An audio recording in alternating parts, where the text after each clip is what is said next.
Hi, and welcome. You're listening to the X22 Report. My name is Dave, and this is episode 1970B, and today's date is September 15th, 2019, and the title of the episode is, This Is Not a Game, Deep State Attacks Intensified, Barr Receives Report. Now, before we get started, let's talk about being prepared. The world is going to change. That fact is all over our headlines and how markets are reacting to them. And when it does, it only takes one major disaster to remind us of how fragile life is. Today's the day to act, and we're in National Preparedness Month, and I prepare with my Patriot Supply. They're the industry leaders for preparedness and sell the emergency food, gear, water filtration products that you will need at some point. Act today and save $100 on a 4-week emergency food when you go to my special website, preparewithx22.com.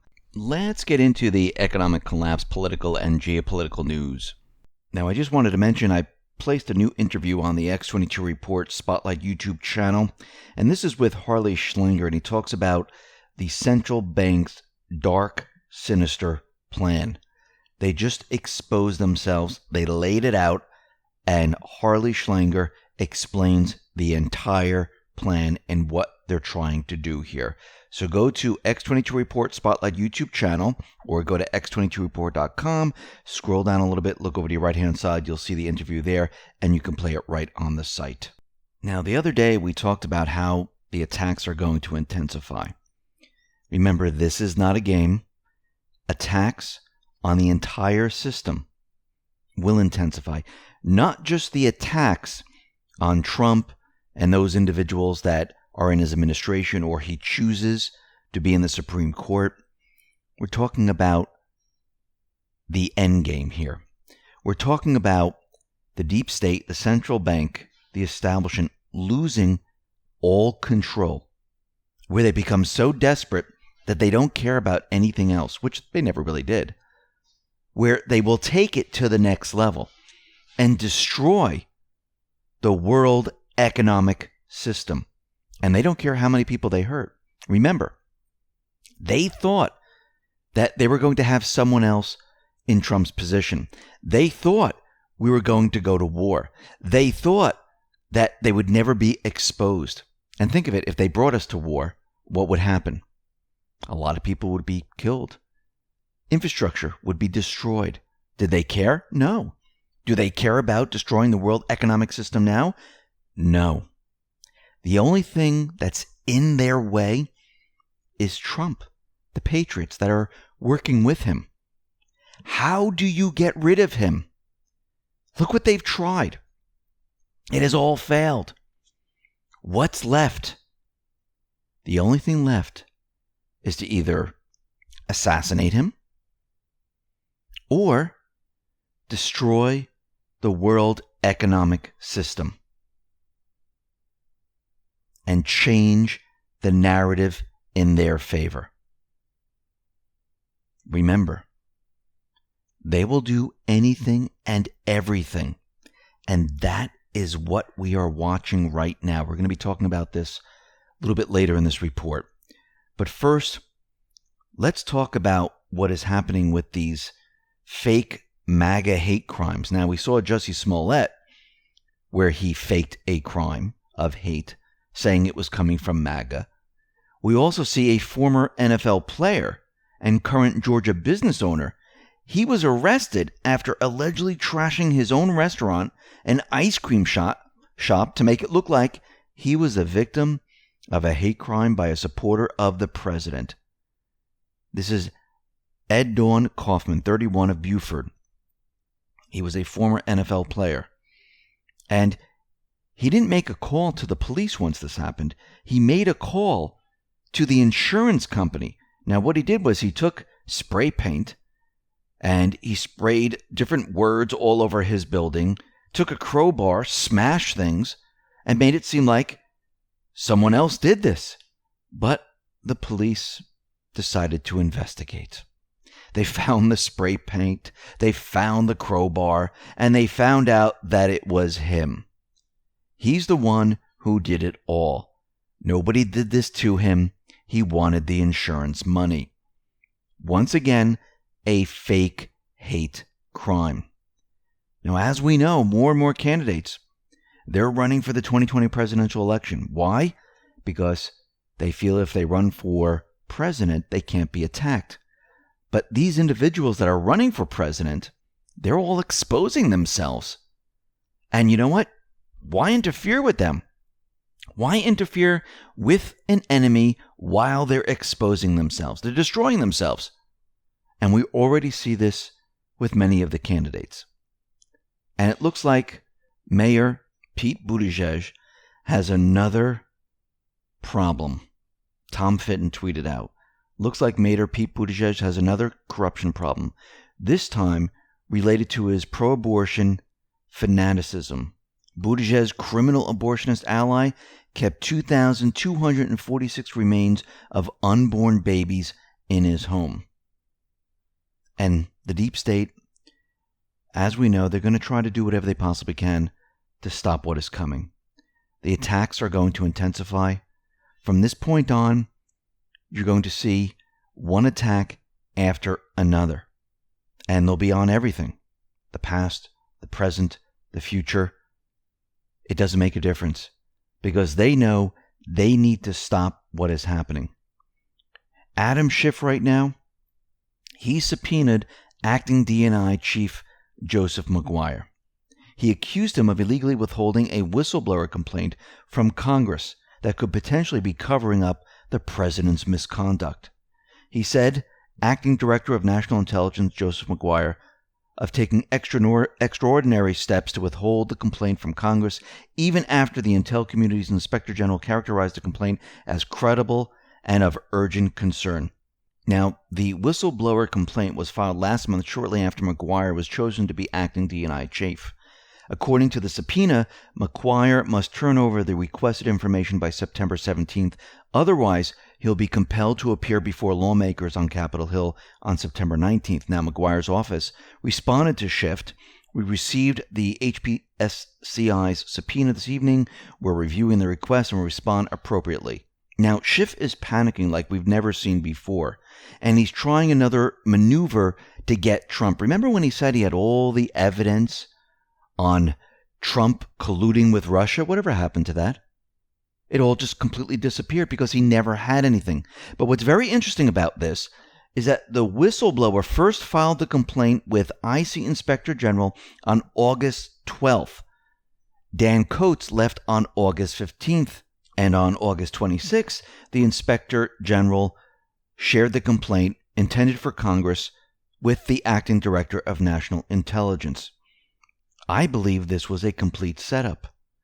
I believe that there is nothing there, but Schiff is going to use this for optics, saying that we have something, we can't get it, and we want it, just like everything else.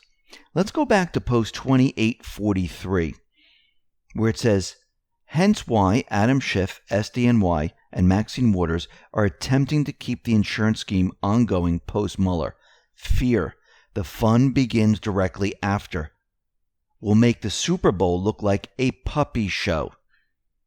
Now, we know that Nadler, Pelosi, and others, they're pushing for impeachment. The impeachment squad does not have evidence, so they need to create it to show Trump has violated the emolument clause, the law. The mainstream media and Nadler made a big deal about the Air Force crew staying at Trump's Scottish resort, and this story has now completely fallen apart. We come to find out that the U.S. Air Force, they refueled at a Scottish airport near Trump's Turnberry Golf Resort.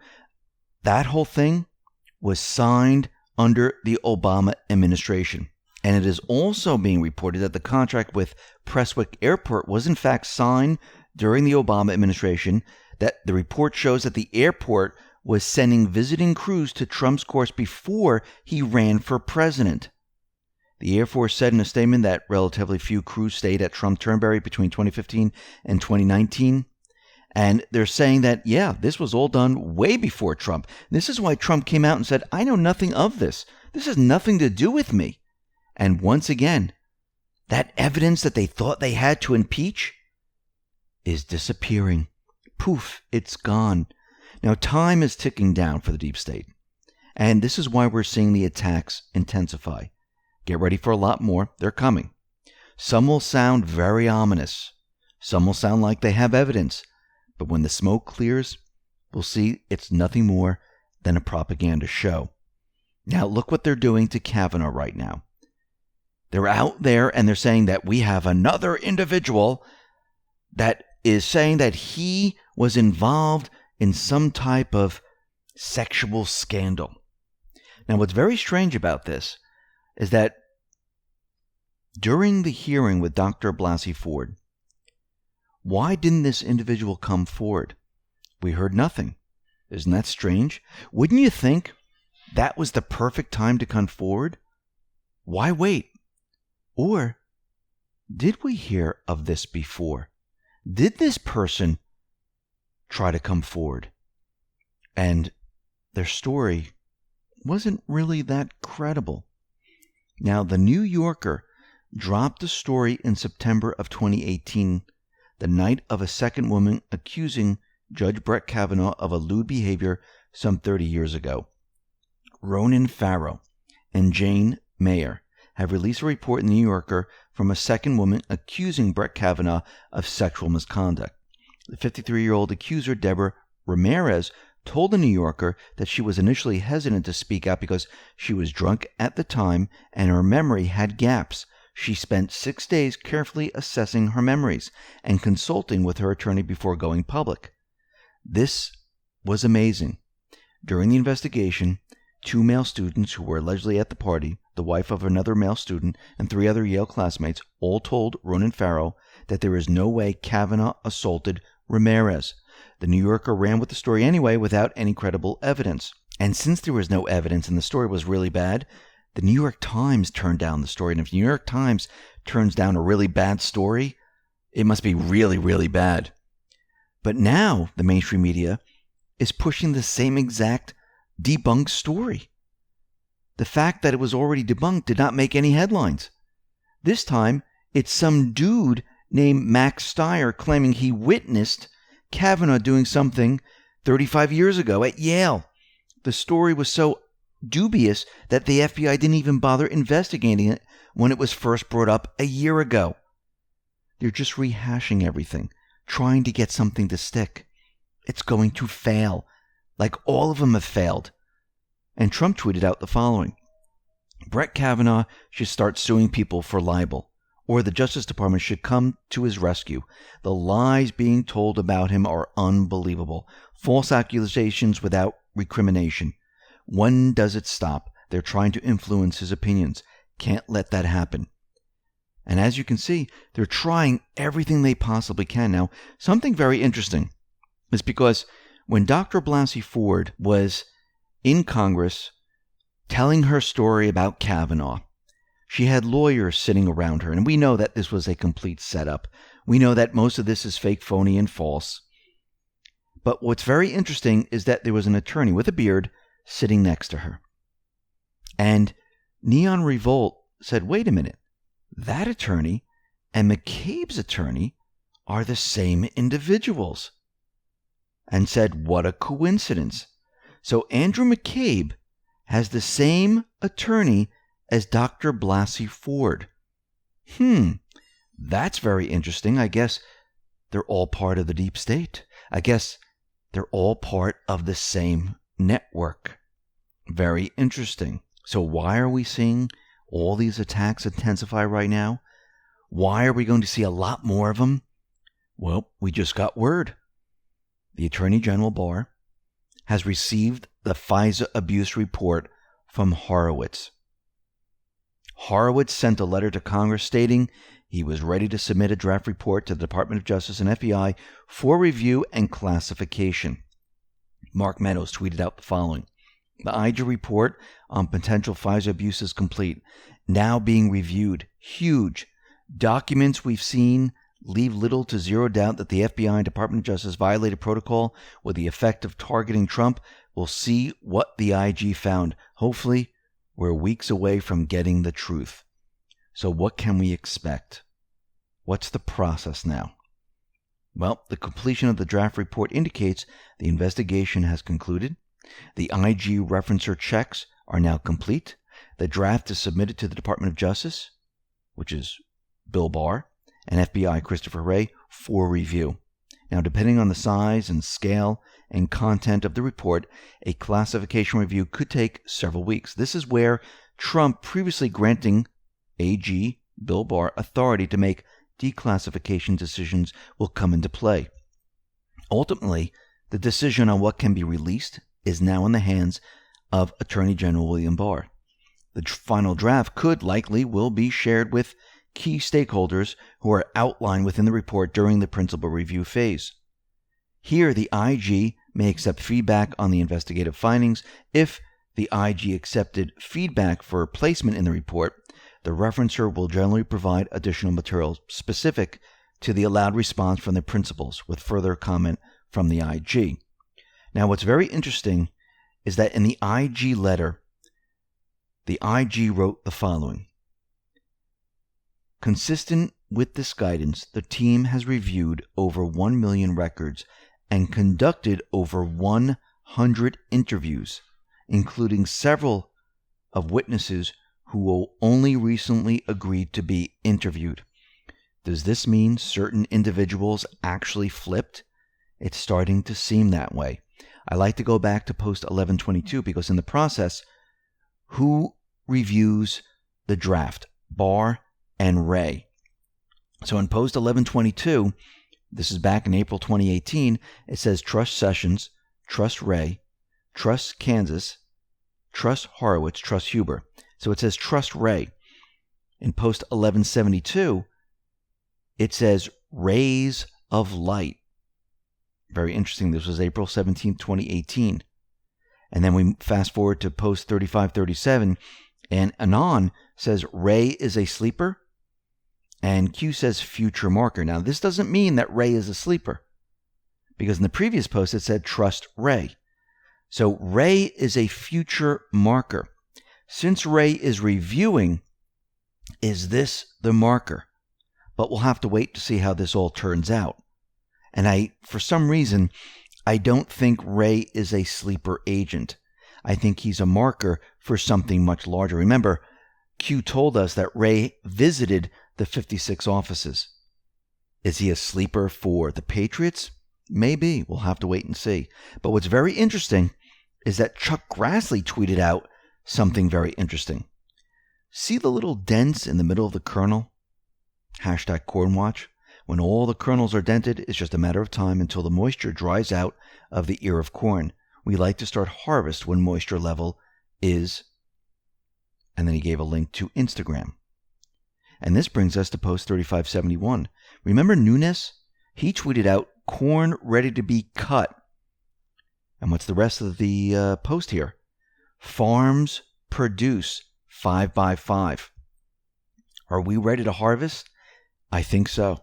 If we go to post 3525, Q says, was the corn ripe for harvesting? It is now. And then gave us brackets 93DK. We don't know exactly what that means.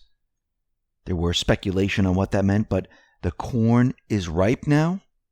Here we are in September, and it's ready to be harvested. Boom. All the pieces are being put into place. Think about what is happening right now.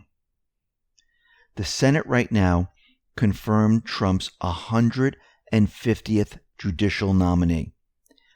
It's a total of 152 judges that have been confirmed since the beginning of Trump's presidency. This was part of the plan. Trump needed all the federal judges in place before trials can be brought out to the open, before it all can be brought out into the open. Without this, without the judges, how do you think this would have played out with other judges in place? Do you think there would have been blocks? Absolutely. There's a reason why all of this happened. Because remember, to remove the swamp, and I'm talking about the big players, you need to remove other parts of the swamp, because the low-level swamp will protect the upper-level swamp. So this is what Trump and the Patriots have been doing. Trump tweeted out the following. I am fighting the fake corrupt news, the deep state, the Democrats, and few remaining Republicans in name only. Rhinos who are on mouth-to-mouth resuscitation with the help of some truly great Republicans and others. We are winning big, 150th federal judge this week. Boom. So as we move forward, the mainstream media, and we discussed this before, is going to try to spin the news. They will try to protect these people, just like they're doing with McCabe.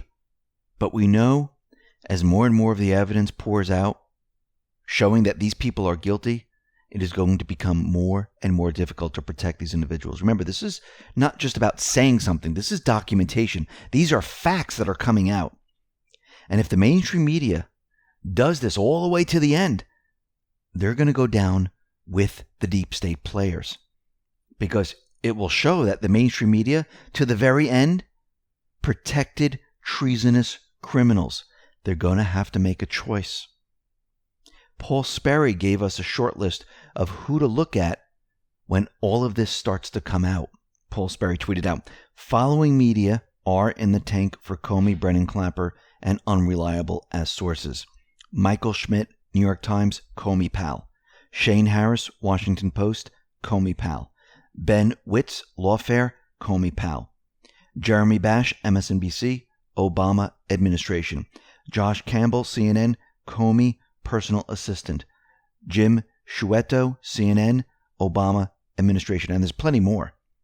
But remember, all these mainstream media outfits, why do you think there's people that are friendly with Comey or CIA or Obama administration? Why do you think they're all in the mainstream media?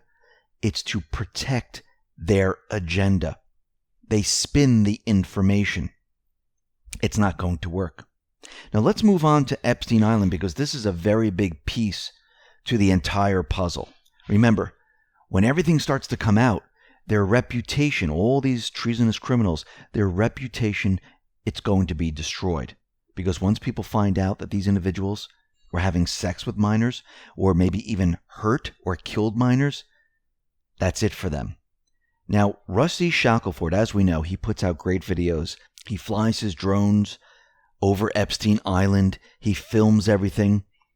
And there's been a lot of talk that there's underground chambers. Now, of course, the mainstream media and everyone else is saying, that's a conspiracy. There's nothing underground. Well, something very interesting happened. He was flying his drone over the storage shed, and one of the doors was open. So he brought the drone to the level, looked inside, and the lighting at that time of day was perfect. You could see inside the storage shed, which butts up against a hill. Now, at the back end of the storage shed, there's another set of doors. And under the doors, you can see light coming out. That's the first thing. The second thing is that at the storage shed, we know that there's power cables that are going down into the ground, and there's strange tubes coming out that are curved, and it looks like venting tubes. And this is coming from Watcher of the Dead. This individual tweeted out the following: best evidence for this is the ventilation pipes. For comparison, on the right are ventilation pipes for an underground bunker. It was also reported in an article that Epstein had a secret grotto. So when you look at the picture of Epstein and this storage shed, and it looks like it's built into the side of the hill, you look at the ventilation pipes, they match the bunker's ventilation pipes. So once again, we have the video shot of these doors at the back end of the storage shed, which is built into the side of the hill, and there's light coming from under it. We have these tubes that are coming out, which are ventilation tubes, and all the electricals going down into the ground, which tells us there is something underground. And when you look at some of the hills, to build this underground, where did they take the dirt? It looks like they made mounds of these hilltops, and there's a sundial, There's a helicopter landing pad. No, it's not a tennis court. It was some other type of ritual area that was turned into a tennis court. That's what Google did. But as we can see it's not a tennis court. So it looks like we're starting to get evidence that the underground chamber does exist. Now let's talk about what is happening out in the Middle East. First, we have the Taliban. We know that Trump canceled the meeting with the Taliban. And I do believe that these individuals were part of the deep state. It's their paid mercenary army, which is intertwined within the Taliban. We've seen this in Syria and many other places where they're trying to have regime change. And Trump caught on and realized what was going on. And Trump went out of his way to let everyone know that there was a meeting going to happen at Camp David. And he let the deep state know that, hey, I just canceled it. And of course, Brennan and the rest kind of freaked out. But we come to find out that the U.S. and Afghan forces, they launched a joint airstrike that killed 2 senior Taliban officials and nearly 40 members. Now remember, why are the Patriots still in Afghanistan, still in Syria? They're cleaning up the deep state operatives. That's their mission there. They're not there to have regime change in Syria. They're not there to protect the poppy fields. They're there to clean up the deep state. Remember, the deep state has been entrenched in these areas for a very long time. Trump tweeted out the following: "The Taliban has never been hit harder than it is being hit right now. Killing 12 people, including 1 great American soldier, was not a good idea. There are much better ways to set up a negotiation. The Taliban knows they made a big mistake, and they have no idea how to recover." And all of a sudden, the Taliban's chief negotiator decided to come out and say, listen, we will agree to a complete ceasefire if the U.S. accepts the Afghan peace deal. Now, it looks like the Taliban now is still reaching out and saying, listen, we won't do anything anymore if we can agree to this peace deal, which means that the real Taliban leaders are saying, listen, this wasn't us, and the deal can still be on, which I do believe it will. Remember, Trump and the Patriots, they're removing black sites. They're removing the deep state.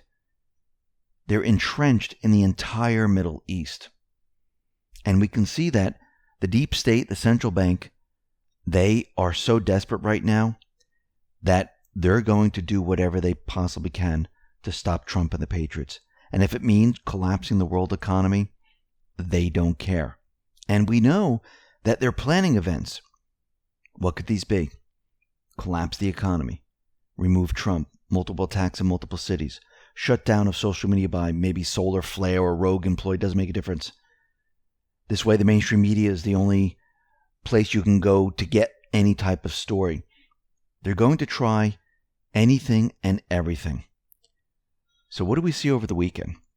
We saw drones attack on the world's largest oil processing facility in Saudi Arabia.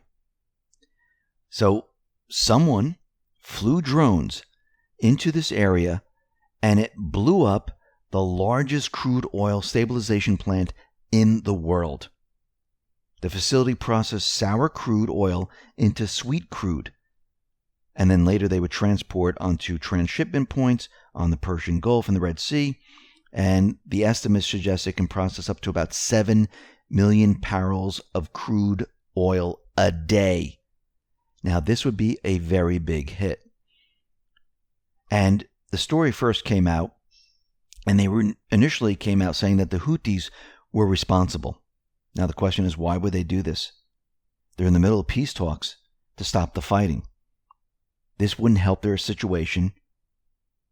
And then that story seemed to be pushed aside when Pompeo tweeted out the following: Tehran is behind nearly 100 attacks on Saudi Arabia, where Rouhani and Zarif pretend to engage in diplomacy. Amid all the calls for de-escalation, Iran has now launched an unprecedented attack on the world's energy supply. There is no evidence the attacks came from Yemen. We call on the nations to publicly, unequivocally condemn Iran's attack. The United States will work with our partners and allies to ensure that energy markets remain well supplied and Iran is held accountable for its aggression. The question is, why would the country of Iran try to start a war? They haven't started a war in over 200 years. Would this actually benefit Iran? No. Would it make it worse? Yes.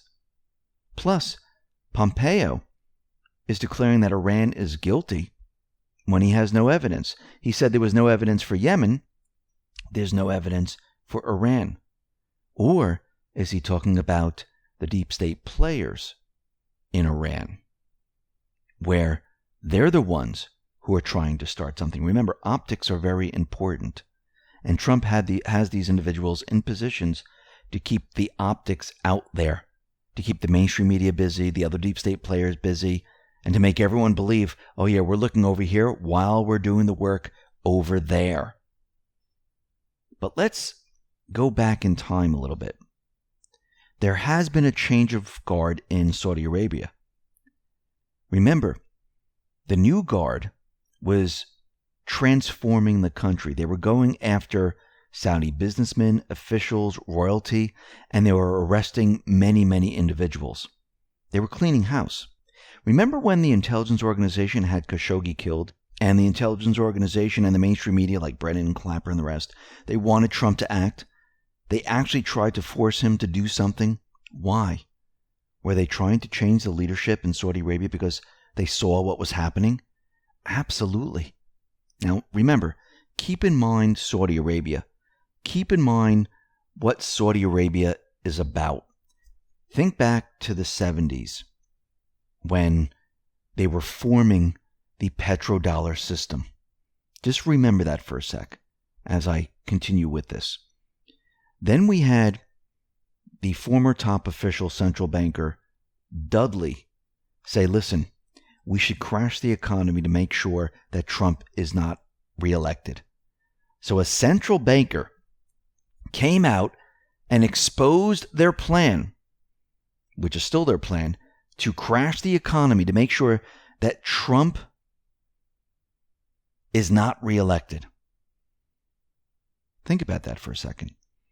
Then Trump came out and reported that the son of Osama bin Laden was killed in a counterterrorism operation. Now, this is very interesting. We need to go back to post 118. And this is November 2017. What family was permitted to leave immediately after 9/11? Saudi Arabia royal family and bin Laden's. Now remember, didn't Bill Barr just declassify information on Saudi Arabia and certain individuals that were responsible? Yes. Who authorized the departure? FBI. Why is this relevant? Mueller was head of FBI then.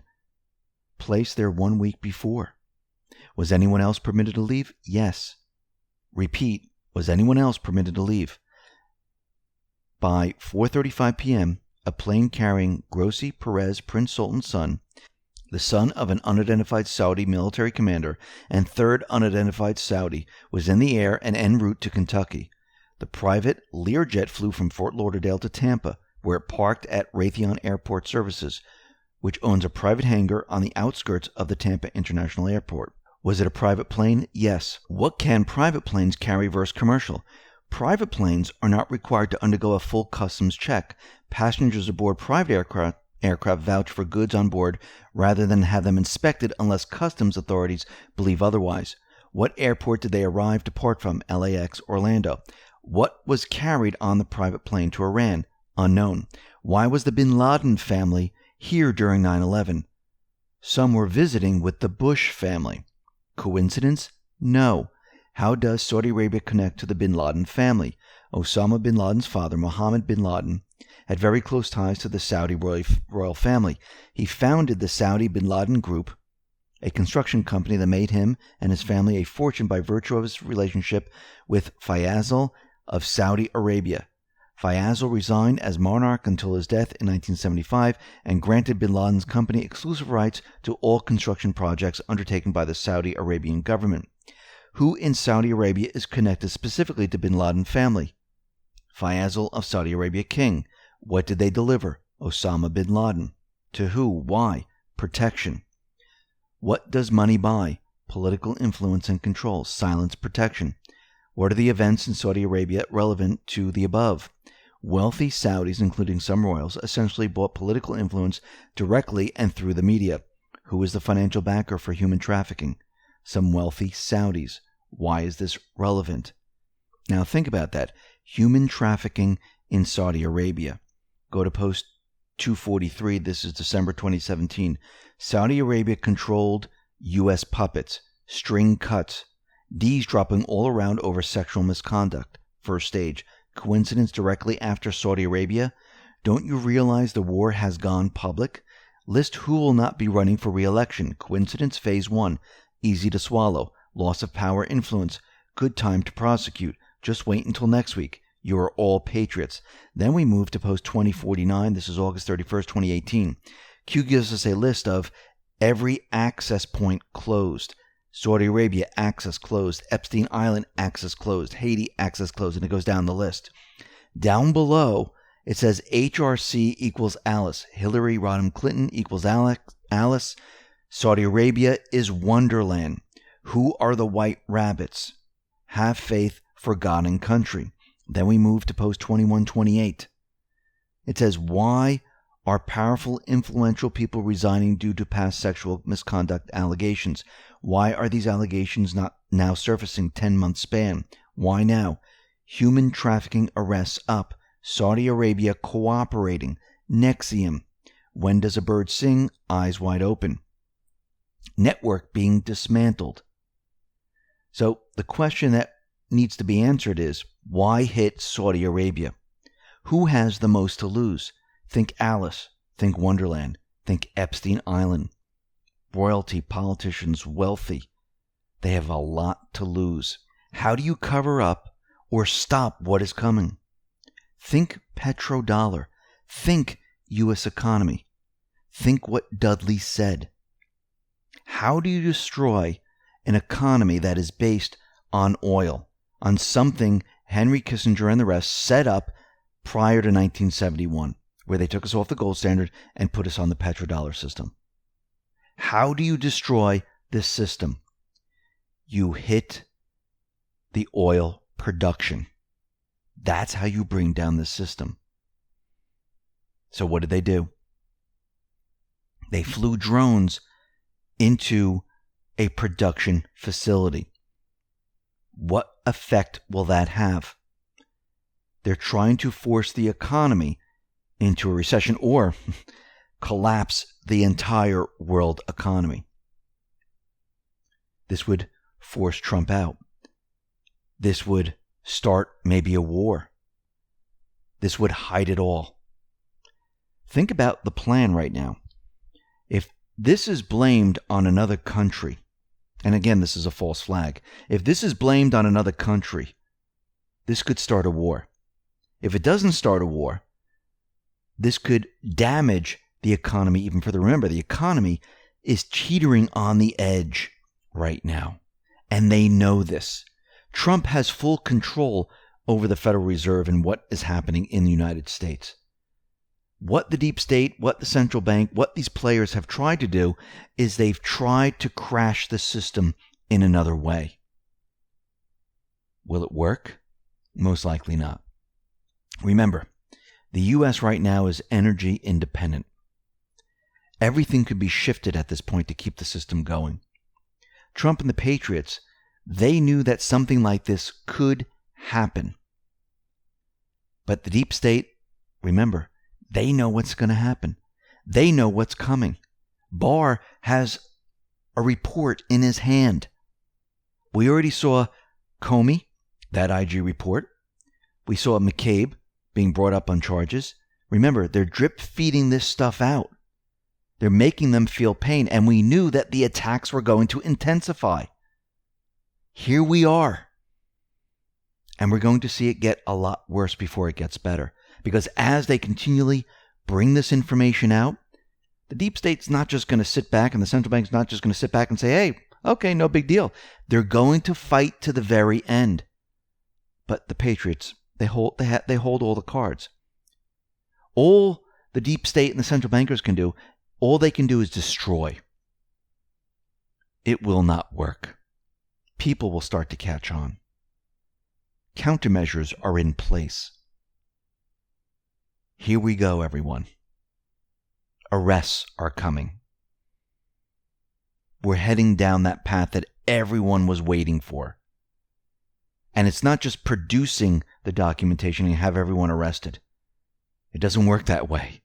Criminals, treasonous criminals, they fight until the very end. They don't want to lose control.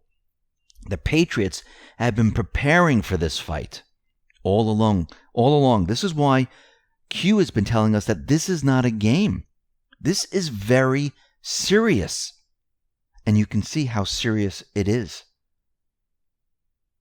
And you can see that we are ready. Listen, everyone, thanks a lot for listening. Be well, be safe, and especially be prepared. Thanks a lot.